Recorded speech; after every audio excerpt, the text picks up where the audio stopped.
তো আজ এসছে মা আমাদের বাড়িতে। তো ভাবলাম চলো, মায়েরা তো সারা জীবন আমাদের জন্য অনেক কিছু করে থাকে, তো মায়ের জন্য একটা দিন তো আমরা অনেক কিছু করতেই পারি যা যা মায়ের পছন্দ। সবার প্রথমেই করেছিলাম চা, কারণ মা সকালবেলা উঠেই আগে চা খায়, আর তারপরেই মায়ের আবদার ছিল পাস্তা খাওয়ার। তো এখানে পাস্তাটা আমি সিদ্ধ করে নিলাম।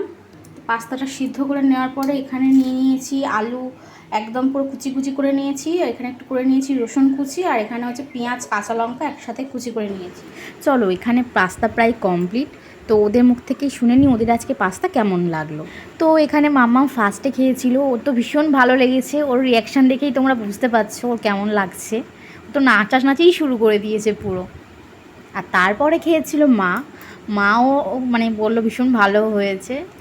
মা মানে বেসিক্যালি এত কিছু খায় না, তো আমি যখন বানাই তখন মা খুব খুশি হয়ে যায়। তো তারপরে খেয়েছিল আমার শাশুড়ি মা। তো উনি আমার সাথে মজা করছিল নুন বেশি হয়েছে, বাট সব কিছুই পারফেক্ট ছিল।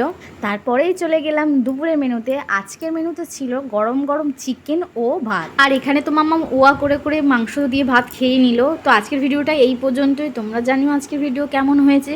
আর হ্যাঁ, আর একটা কথা, তোমরা যদি পাস্তা রেসিপিটা যদি জানতে চাও, খুবই তাড়াতাড়ি আমি সেটা আপলোড করব। তো এই পর্যন্তই আজকের ভিডিও। তো সবাই ভালো থেকো, সুস্থ থেকো, টাটা।